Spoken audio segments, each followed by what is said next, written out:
Good evening, everyone. Alexander Smalls, and I'm the guest who crashed the party. I didn't write the book, but oh my God, it's pretty amazing. The food, the spices, the flavors, and the context and texture of the book is truly overwhelming. So I'm happy to crash this party and hopefully learn more about the process and the reasoning and the whys that led you to create something so necessary and something that not only connects us to culture, but history. Tell us more. Well, Jay and I started this supper club based here in New York about 10 years ago called Edible History. And we've been recreating meals from the past in different locations around the city, from Tudor England to 10th century Baghdad, the fall of Rome. And when the pandemic hit, we had a bit more time on our hands when supper clubs kind of came to a halt. And we'd always had this idea to explore different mediums through food history, because really what we're trying to do is bring people into the conversation of history through food. It's a sensory way to kind of get them hooked. And so we started working on this book, which is really the written version of our dinners, because at each dinner, you know, Jay cooks these elaborate feasts. Every course comes from period recipes, and as each dish comes out to our diners that evening, I explain the history of the dish and also how it serves as sort of a window into a wider historical period. So I think as one flips through this book, you might see that that's kind of the same format we followed here. It's historical narrative, recipe, and kind of comes together, hopefully. Yeah, the joke was always that like food was the gateway drug to the history, but it's really the way we think about it is food is a way of telling a story. So each dinner is designed to bring you, not just as an actual, like a time machine that connects you to the past, but actually the dishes are very carefully chosen to illustrate important things about like the movement of foodstuffs and the movement of peoples throughout history. You know, but these dinners are not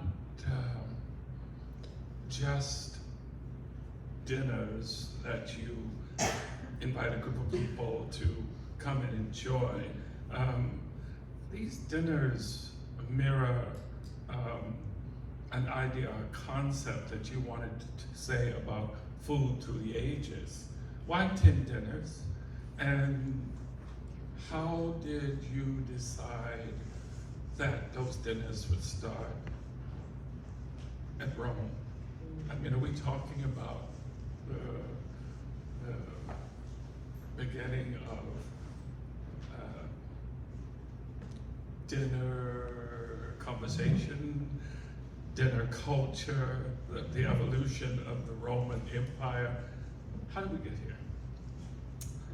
I think there is a limiting factor, which is that we work almost exclusively from original documentation. I work from an actual extant text. So Rome, because it's the first Epicius, 1st century BCE, is the first actual cookbook. There are older things that are like a recipe here, recipe there, but it's the first actual cookbook that you can really work from and like deserves that title. And then Rome, of course, you know, was an incredibly important moment in world history. Yeah, and we also wanted to be able, because the food and the history sort of inform one another, we wanted to be able to create a full picture of a time period. So even though they're recipes, I'm sure people were having dinner parties before ancient Rome, you know, from Sumeria for bread and beer, we wanted to really create a kind of full picture of that culinary culture and time period. And you did. Thank you. I mean, you know, I read the landscape of those dinners and the intricate ingredients of recipes and the book is filled with herbs and spices that no one's ever heard of. You know, so it also speaks to food as fashion, food as a culinary journey, but some things are trendy or trendy at that time, and then your task was to keep the integrity of those recipes and that period, but also bring it into a conversation that we all could participate in.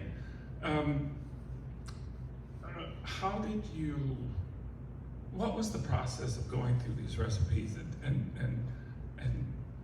creating them in a way that we could both appreciate the integrity, but also feel an association and potentially want to go home and make this? I think you've actually made a perfect point for this one, because, for example, in the Rome chapter, one of the recipes is a riff on Trimalchio's pig, which is a pig that appears in the first satirical novel, The Satyricon by Petronius, and the whole scene is actually precisely a send-up of fashionable food and nouveau riche aesthetics. So the recipe came from Apicius, but the story we wanted to tell is actually from a Roman novel. So we go back and forth and discuss what are the stories we want to tell and what dishes underline those stories. And I think there's also something interesting that you pointed out about what's fashionable. I think a big through line in this book is the ways in which our tastes have changed over time. And it has nothing to do with our actual, taste buds, we have not evolved in that sense. But what we think about a food is often informed by the story that we associate with it, whether that's a story that we learned growing up, or if we're told that this is the new trendy dish that all the hottest chefs are making, and therefore there's a certain kind of cachet and appeal to it. And so we see, for example, in medieval Europe, spices from the East were incredibly popular because there was this kind of mystical aspect of it, in that Europeans didn't understand where these spices were coming from. They had no knowledge of the geography of the East. And then as we move into the Versailles chapter towards the end of the book, we see that there's kind of this move away from the very spice-laden dishes of medieval Europe, because all of a sudden it was a bit more trendy to have asparagus taste like asparagus. And, for vegetables to taste like themselves, and this sort of move towards, I suppose, what we now consider kind of, farm to table, sort of vegetables tasting the way that they're supposed to. And it's interesting to kind of see these different stages of food trends. You still have the money and power angle there as well, though, because the Versailles people who are able to eat the asparagus, taste like asparagus, and the peas and the citrus fruits are growing these in actual greenhouses and glass houses, where that was once again, the privilege of the wealthy, whereas, in medieval Europe, spices were incredibly expensive. So, and I'm glad you touched on that point, because one of the takeaways for me was, there's a lot of class consciousness in putting together a menu. I mean, I know that people that didn't have a great deal of money were eating grains and poultry. Yeah. But they didn't really eat a lot of meat. These recipes are laden with meat. I was shocked at how much lamb. There's a whole lot of pork.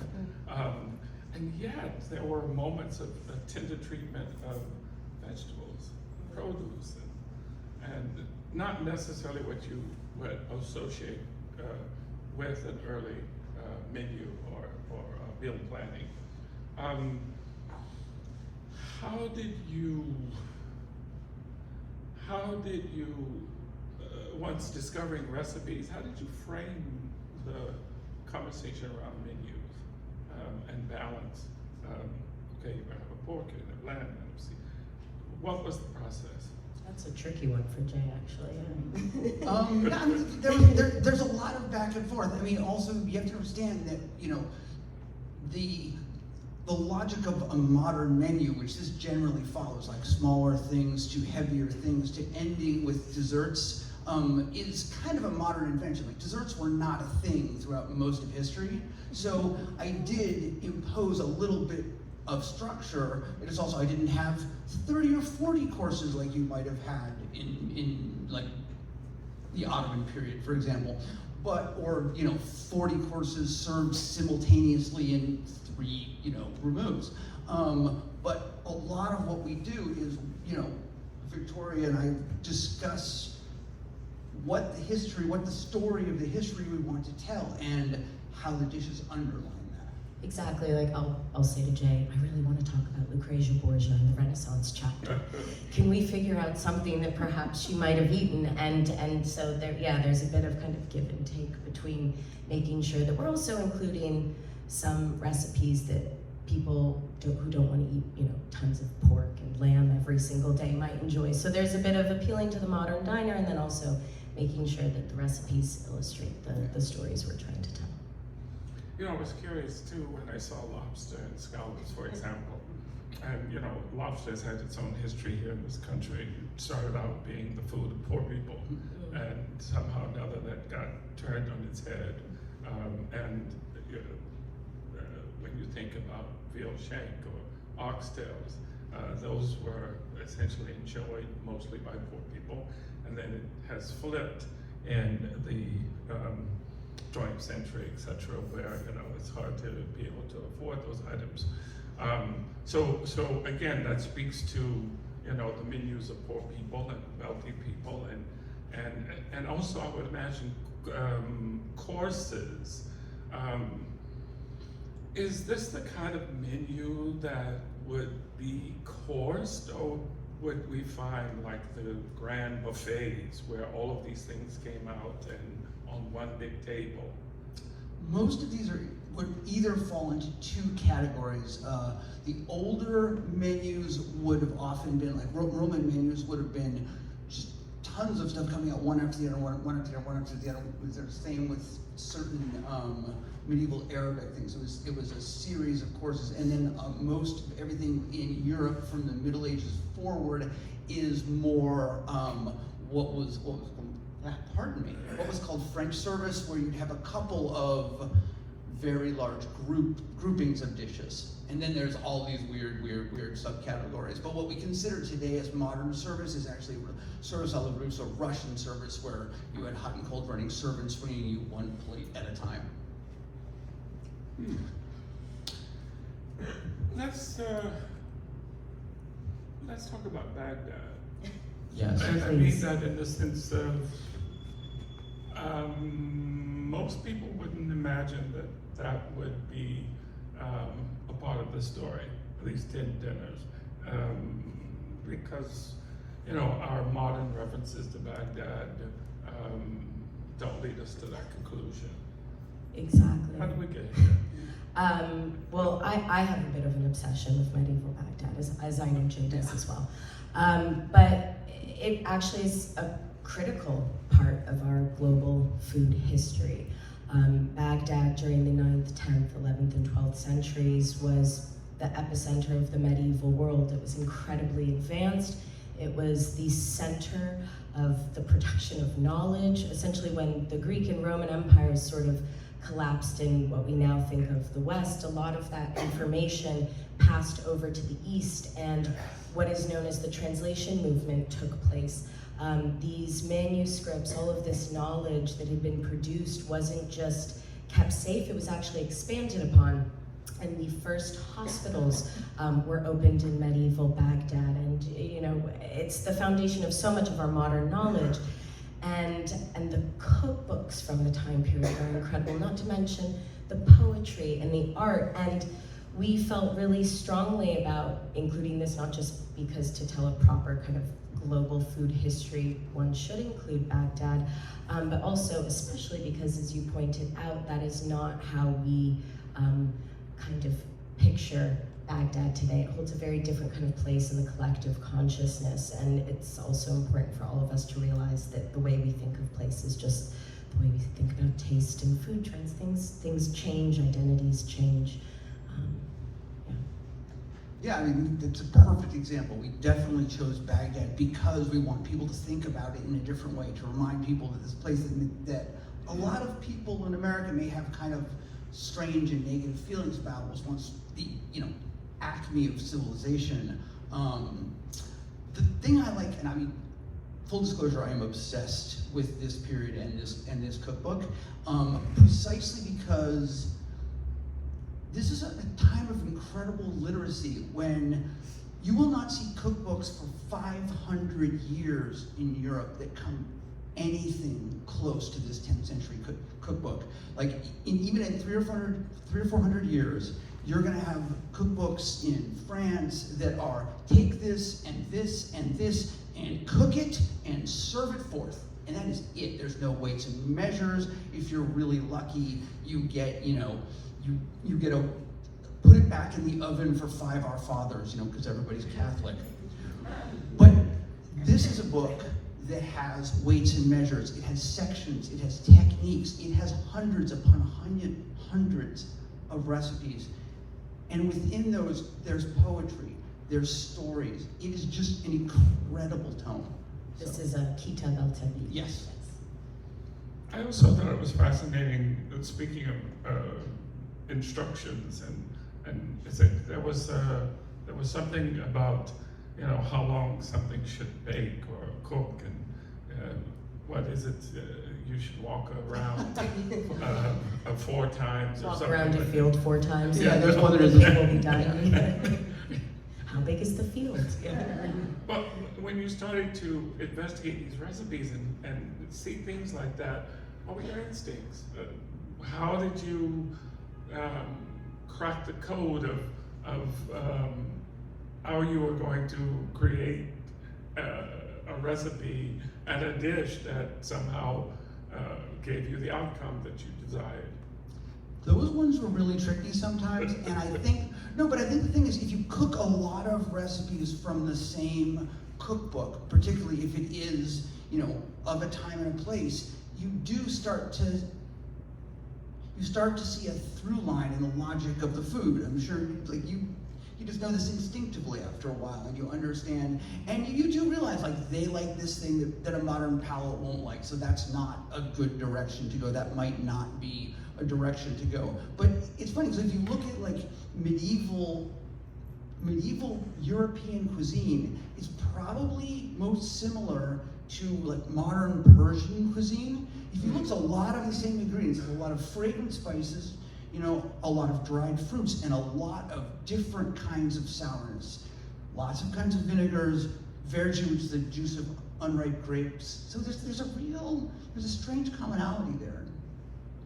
And I saw that there was a lot of commonality, as you say, in vinegars, but in garum, in fermentation. And it's funny how we're moving back to fermentation in modern cooking, led by the Norwegians. Thank you, Noma. But again, is it an idea that history repeats itself, that somehow we start one place and get further away from that in our cooking expression techniques, the spices and things that we use, and then that comes back into fashion? I think you're right that there is a fashionable idea to it, but I also think most cuisines, and garum is a really good example, which is, this fish sauce from ancient Rome. You always hear it's a sauce made from rotting fish, but every one of you who's gone to a nice Thai restaurant and enjoyed, that umami kick, that's fish sauce, and it's actually very, very similar. It's just the product of a very long fermentation. But the point is, I think so many cuisines have, even through centuries, they kind of have a through line. They have, and so many different cuisines have usually some kind of umami-packed sauce, whereas in 10th century Baghdad and in, Muslim Spain, which we should talk about, had muri, which is a barley fermented sauce, once again, kind of like soy sauce, which is another very similar sauce. People like condiments. Yeah. So then, and I'm just touching on things that spoke to me and struck my curiosity. The Silk Road. Mm. The Silk Road. We're in the Silk Road because. Well, the Silk Road is rather fascinating for many reasons, but perhaps in the context of this book and thinking about kind of global food systems, we often think that, today we eat foods from really far away, and that's kind of a modern phenomenon, but it's actually not, because the Silk Road connected most of Eurasia and parts of North Africa and even the Swahili coast. So knights in 12th century England were putting pepper on their roast meat that came from India. They might not have understood where that ingredient came from, but people were consuming products that were produced thousands of miles away. And the Silk Road moved not only food products and spices, but also religions, ideas, people, political systems. So the Silk Road, which comes after the Baghdad chapter in the book, is sort of a next step at kind of maybe deconstructing a bit the way we think about the sort of early medieval and medieval world as sort of these isolated kingdoms when, in fact, the medieval world was incredibly connected. Yeah, I mean, we talk about, people always talk about globalization. Like, globalization did not start 20 years ago, it didn't start 50 years ago, it didn't start 100 years ago. I mean, it started at the Silk Road, and the global trade in spices was the economic engine of the world for millennia. Like, businesses were invented, commercial insurance was invented, corporations were invented to move black pepper around the world with the technological marvel that at almost any given period in history was the most technologically sophisticated thing on the planet, which is an ocean-going vessel. It's all, spices, that's it. And to even a bigger point, chapter 7 is, we've coined it, the Great Circulation, although everyone in school probably learned about this time period, is the age of exploration or the age of discovery. But this was a time period in which peoples and foods and animals were moving around the globe, often not by choice, as a consequence of 1492 and European expansion. And so that adds like a whole other dimension to this kind of global movement of foods. Yeah. So how did this menu come together, the Silk Road menu? Essentially, and again, it's another one that has lots of lamb. Yeah, it's for the oldest one. And, and of course, there's a lot of nuts. But when you were curating the menu of the Silk Road, what is it you were wanting to say about the food of that period and essentially how people ate and dined? It's a bit of a journey, that one. It starts In India. in India, and I think the idea was to kind of move along the Silk Road, so different dishes in the chapter take you to different cities along the Silk Road. Yeah, exactly. Like Victoria was like, that's one where you're kind of stuck with a certain direction, and you're also stuck, that one more than some others, with what the extant texts are. There's not a lot of, particularly in translation, extant texts from ancient India. That's the Manasilasa, which is 12th century, and actually the Supashastra, which is actually 1508, if I remember correctly. But and then it moves through Mongol China, which I just wanted to cook bear. So I had to pause a moment on that one. No, I know I'm from the South, so I know in Appalachia, bear can be on your table. You can do it with beef too, like brisket. There's a beef option. Yeah. But actually, I mean, that like the Mongol sect, it's a really good example because like the Mongols were one of the most successful conquering land empires in history, and they actually not just in terms of like borrowing siege techniques, for example. They actually had a really syncretic cuisine which kind of moved across. Like there's still a lot of, very like things that we would think of as Turkic elements or Turkish elements, but also like classic, there's very, stuff we think of as classical Chinese, stuff that you'd recognize as kind of Cantonese style today, but then a lot of sheep. A lot of And wolf's head, there's a wolf's head recipe, but I couldn't wrangle one up. Bear's head. Yeah, okay, eager to make that. So, one of the things that I thought about combing through the book, looking at the recipes and seeing, the kind of food people were eating, is this like Sunday dinner, or is this like a celebration meal? I'm trying to understand, if this is what sort of the king or the emperor would be feasting upon just as a regular dinner party, or is a regular dinner at his home, rather, or is this festive entertainment food? What should we be thinking? I think it's a bit of both. Yeah. Yeah, I mean, there's definitely, you have it open to squab potage right now. I mean, I think that might be a weeknight meal, That's but, all. With the fava beans, yeah. Yeah. but cock and rice might be more of a festive occasion kind of dish, sewing the front end of a pig to the back end of a partridge. Yeah, that one is more like the turducken, A bit, yeah. of New Orleans. Yeah. You debone and stuff and stuff and stuff, and then slice and slice and slice. Yeah.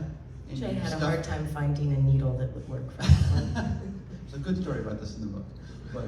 But I'm also fascinated about the process. I mean, once you decided the recipes that you were going to put in this book, what was the process of preparation like? I mean, did you just, go to Food Town, and start buying things off the shelf, and then going back into your kitchen and trial and error? What was your process as a chef?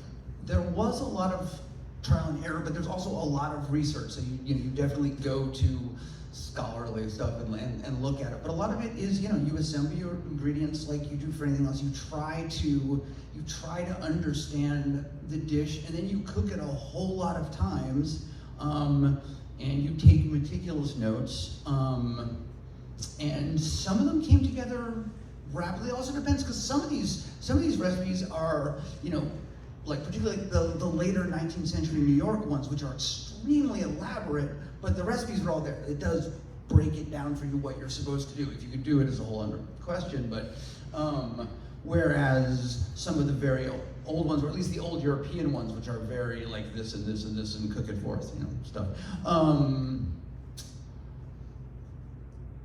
But it was a lot of it was just trial and error, and at a certain point you have to impose your vision on it. I mean, I'll tell you the hardest recipe in the book, actually, the most technically challenging, is the injera recipe.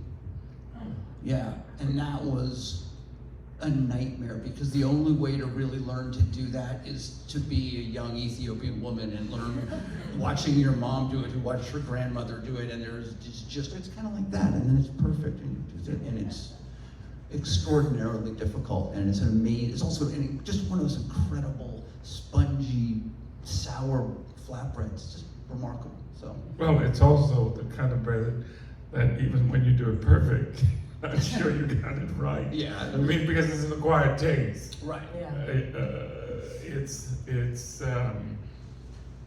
It's not your everyday carb. Yeah.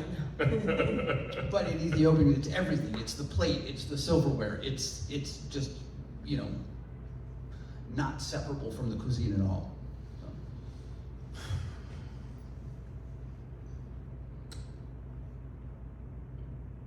I'm hungry. I'm ready for you to start cooking. The other thing that fascinated me about the book was the simplicity of the dishes that were complicated,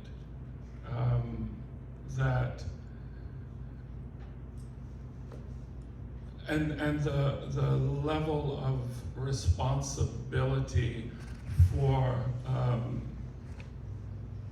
carrying the culture and also what was happening at the time. Because, you know, I could sit here and talk about some simple, some dishes, everyday dishes that people ate, and it didn't carry the weight of the culture or the times or the expression. These recipes, this menu, feels that it's doing more than feeding us. It's informing us and it's connecting us with historic relevance that that in and of itself gives life to the lives of people, especially when you think in terms of the kind of world they lived in. You know, there were conquerors, there were land grabbers, there were people whose lives were in some ways held hostage by the times that they lived in. But then there were these people who were having these extraordinary meals and life. I'm trying to understand what a typical dinner of celebration like this looked and felt like. Was there entertainment? Did people dress in fine garments? You know, were you invited and announced? Was there pomp and circumstance? I mean, what are the things that couched a meal that looked like this? I think that what each of these meals might have looked like in the time that it was consumed depended so much on the time of year. What you know, was it a feast? Was it an everyday meal? Was it a time of mourning, a time of war, a time of siege?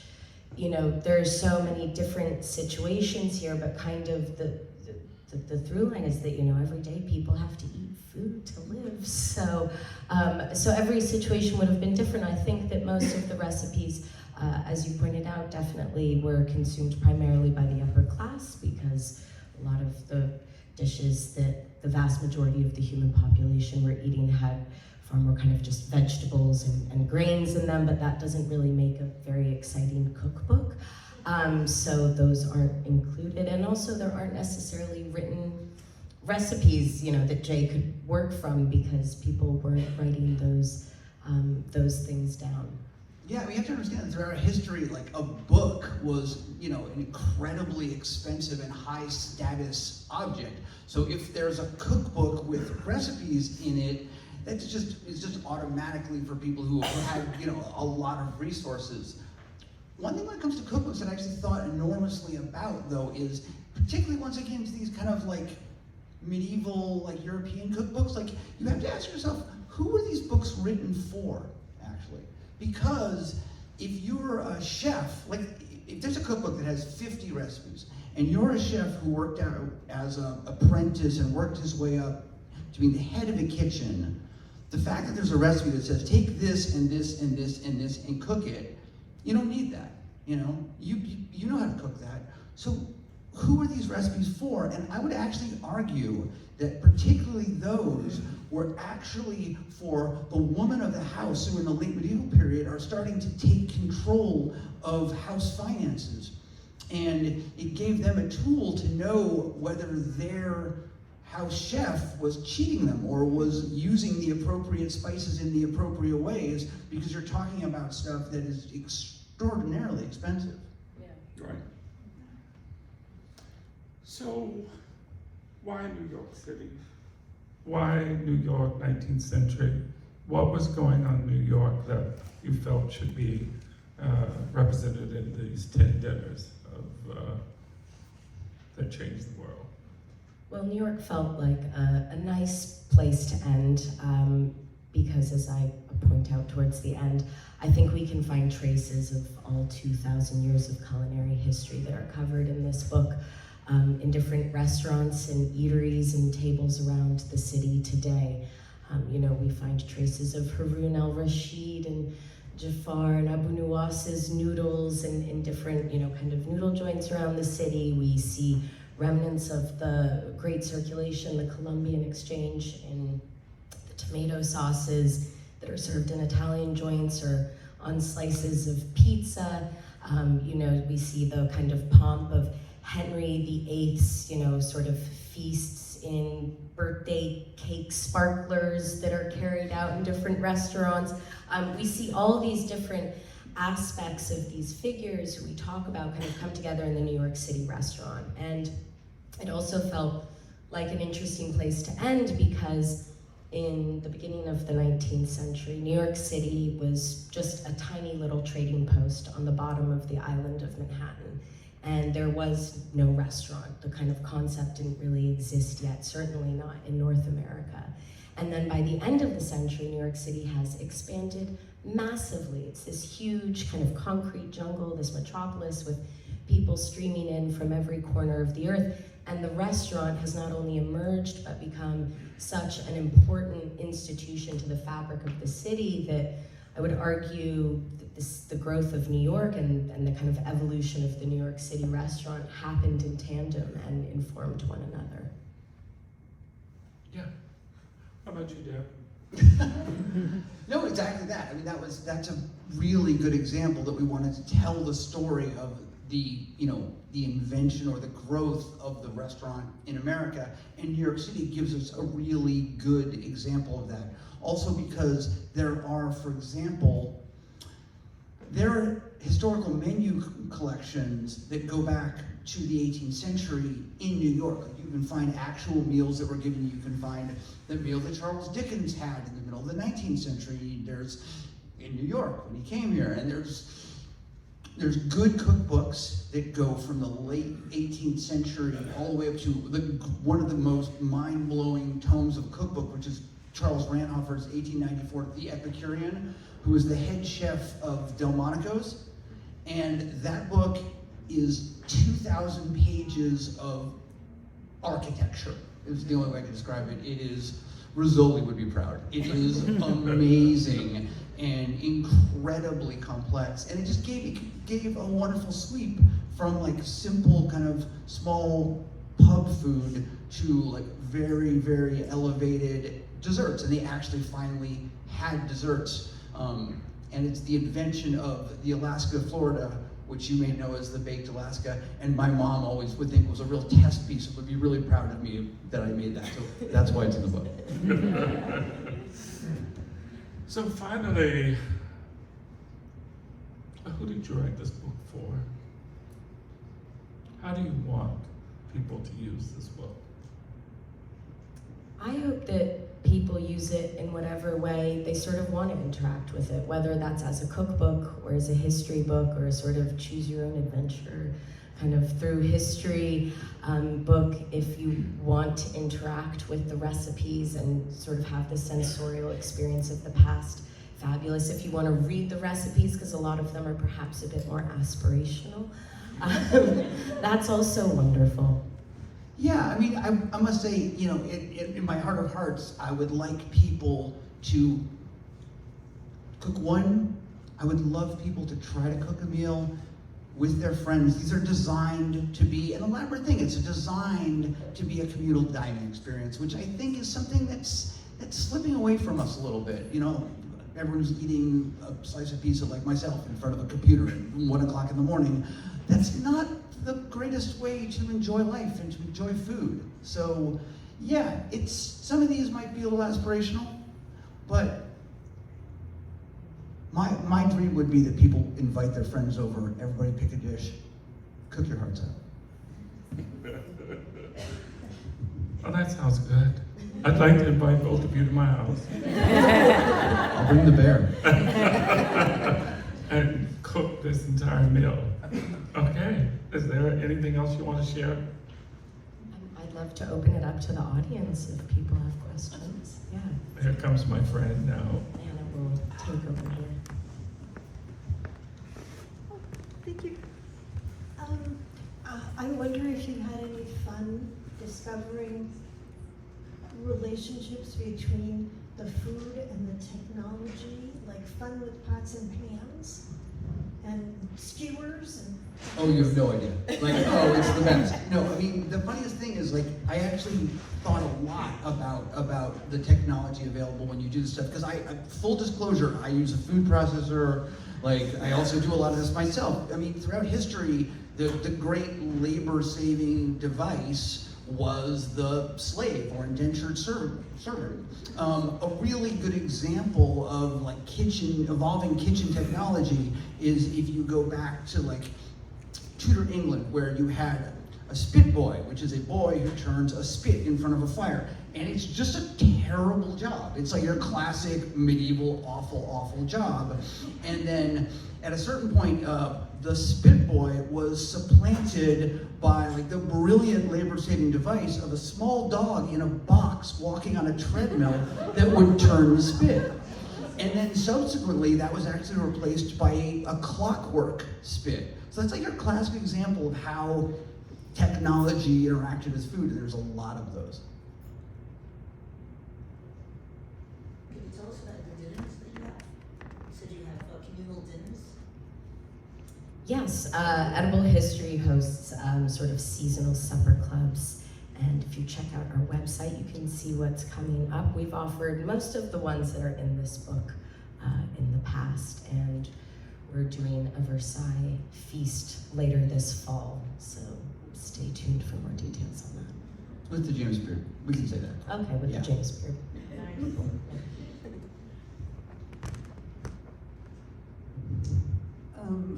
I know that hunters and gatherers ate a much greater variety of food, mostly from gathering, and of course very seasonal.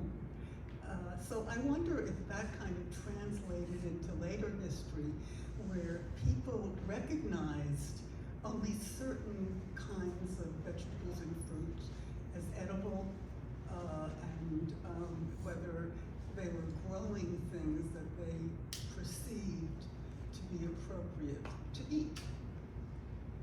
That's you. Okay. Well, I mean, actually, yes, absolutely. A few things come to mind. I think there was, even though people were consuming spices that came from very far away because they didn't need to be refrigerated prior to the invention of that.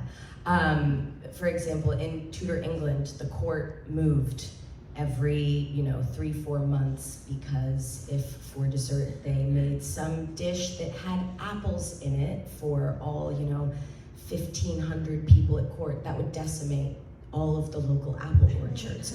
So they would actually have, so part of the reason that medieval courts moved around quite a lot was because they would just they would have eaten everything that was available in the vicinity, and they'd have to pack off and move to another castle. So I think, yeah, that there are certainly aspects of that throughout this period, the periods that we examine as well. Can you talk a little bit about your backgrounds and how did you become so engaged in this topic, both as a chef and as a historian? Well, I'm a historian by training. I've sort of had specializations in 10th century diplomatic relationships between the Umayyad Caliphate and the Byzantine Empire, hence my interest in Baghdad, as well as the history of the New York City restaurant.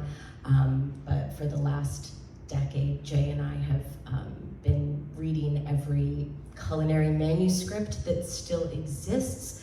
So we've kind of had our own self-informed education on that front. That is basically this book. Yeah. Did you do all the research here, or did you travel to Baghdad? We did not travel to Baghdad. No, luckily a lot of these texts exist online in libraries. I mean, we were able to do everything from New York City with help, of course, from lots of different scholars around the world who are kind enough to share translations with us. So yeah, just good old-fashioned books and digitized archives.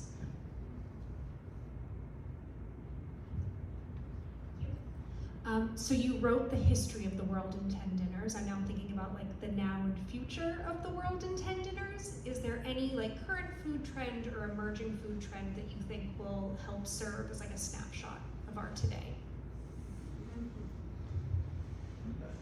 Plant-based meats? Yeah, that's what I was Yeah. thinking. Or lab-grown meats or something like that, or, you know, I've seen some printed chocolate stuff that's pretty exciting. But, you know, it's odd for me because I actually came out of molecular gastronomy before I went into the, you know, the historical stuff. I've always been like a very hardcore like history nerd and nerd about a lot of things. But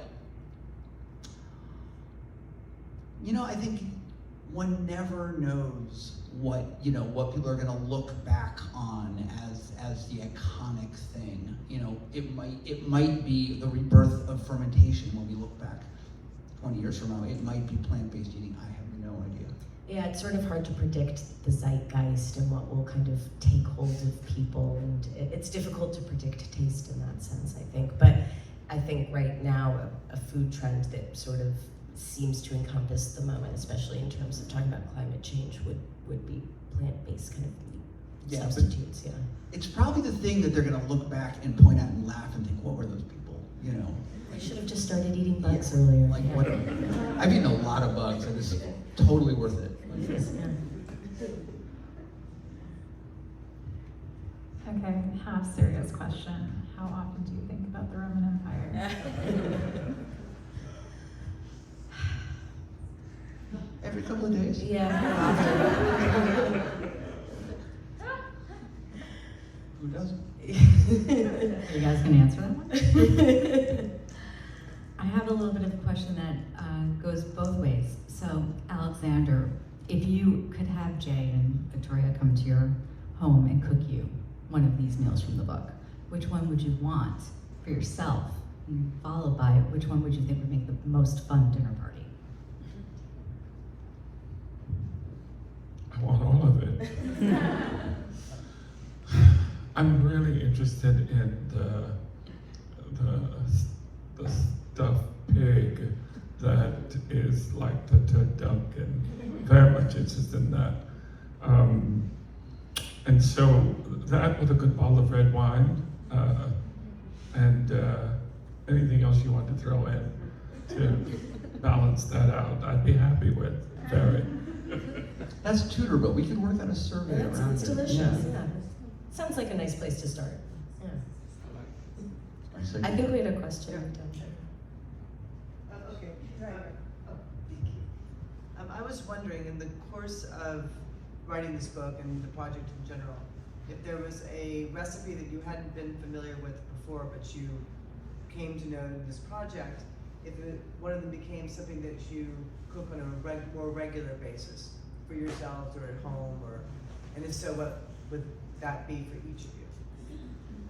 Yeah, there's one that certainly that I cook versions of, like often, which is again a 10th century Baghdadi dish called sikbajat, which is it's a sweet vinegar stew, and it was like I'd like to say there's a story about sikbajat, but there's like 10 stories about it, and like the simplest one is that the Caliph once asked all you know, he had a cooking competition, much like we have today, and he asked a bunch of like chefs and noblemen to come cook their favorite dish, and everybody cooked sikbajat, and no one was surprised. So, and that actually is something that I do cook. I'd say for me it's probably kind of my own version of the Florentine beef stew from Renaissance Italy, but also from Al-Andalus, Muslim-ruled Spain. There's some really nice like poultry and chickpea recipes. And I cook a lot of chicken, so yeah, that probably also appears in my kitchen. Yeah, that braised window smells like Christmas. It's so good.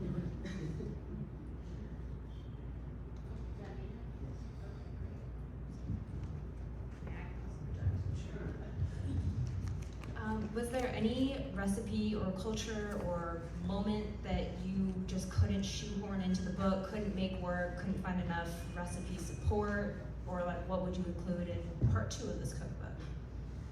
we wanted to cover the Ottoman Empire, and there actually are enough materials to do so. It's just that we felt like we'd covered kind of that part of the world a good deal already, and then we were able to work with this amazing historian, McCann, who's an expert on Ethiopian cooking, and so we had to get that in there instead. Yep. Did I see another hand? Ask another really quick one. Please. Sorry. Why 10? Just felt like a really nice round number. and also 10 felt like enough. Yeah. But 5 not quite enough. Yeah. Just History of the world in 8 dinners. Yeah. History of the world in 12 dinners. Felt right. Yeah. How did you decide to start this project of dinners that had to do with history? I mean, where did that come from? I, as a trained historian, kind of had a weird part of my career in my early 20s where I worked in restaurants and food PR, but I really missed working in museums, and I missed working with history, and the idea kind of came to me around then, and I had this idea for edible history, and I put up a listing for a chef on a website called goodfoodjobs.com, and Jay responded, and we met, and we immediately bonded over cock and thrice and all of these strange old manuscripts, and decided to start doing dinners together. Hi, thank you for all of this. And you said that you did most of this work during COVID, and I'm wondering, post-COVID, have you traveled? And are you interested in traveling and trying food in different places, maybe some that you didn't get to include in the cookbook, or just approaching food in a different way? Think about recipes now after you've completed this. Yes. Absolutely. We'd like to go to all of these places. Yeah. I mean, I think a fantasy would be to travel the whole Silk Road, which would be rather difficult these days, but that would be incredible. It would be amazing to go to, and both of us have been to a number of these places, perhaps some of the more obvious kind of European ones. I know Jay has been to Peru, but we would love to be able to visit all these places and eat the foods there. Yeah, the Silk Road would probably be the ideal, but also like I'm obsessed with, classical Indian and it's so easy also like when you say something like Indian or Chinese food, you forget that these are like vast countries with like very specialized regional cuisine. So yeah, that's kind of my dream, is to like experience that. Part 2. Going on the road. Sorry, one more. How did you guys deal with the substitutes? Like if there were things that although you didn't know what they were from the cookbook, so maybe an herb or something that you couldn't identify. And also say a sauce, like as you mentioned garam or other kinds of fish sauces. How did you substitute? Let me give you a really good example. Although I would say something like there's actually people who produce artisanal garam now, and there are ancient recipes for it. No one is yet producing artisanal muri, which is the soy sauce-like thing from the 10th century Baghdad. I did work with a food scientist to talk about specifically what the chemical composition of that would be. But let me give you the best example. Is that in ancient Rome, there was an herb called silphium or laser that was so valuable and so important. It comes in recipe after recipe after recipe. It was on point because it was like fundamental to the economies of certain regions where it was grown. And no one knows what it is because it's extinct. And there's a lot of scholarly argument about what it actually was. But what we do know about it very specifically is they say what you could use in place of it. And what they would suggest was asafoetida, which is an herb you get in a lot in Indian cuisine. It's that thing that lends pungency to like Indian cuisine, and it's actually, if you know that one of the ways they used silphium was to get the sap out of the herb and dry it and grind it, which is precisely what you do with asafoetida, they are probably reasonably similar. Very interesting. But yeah, no one actually knows.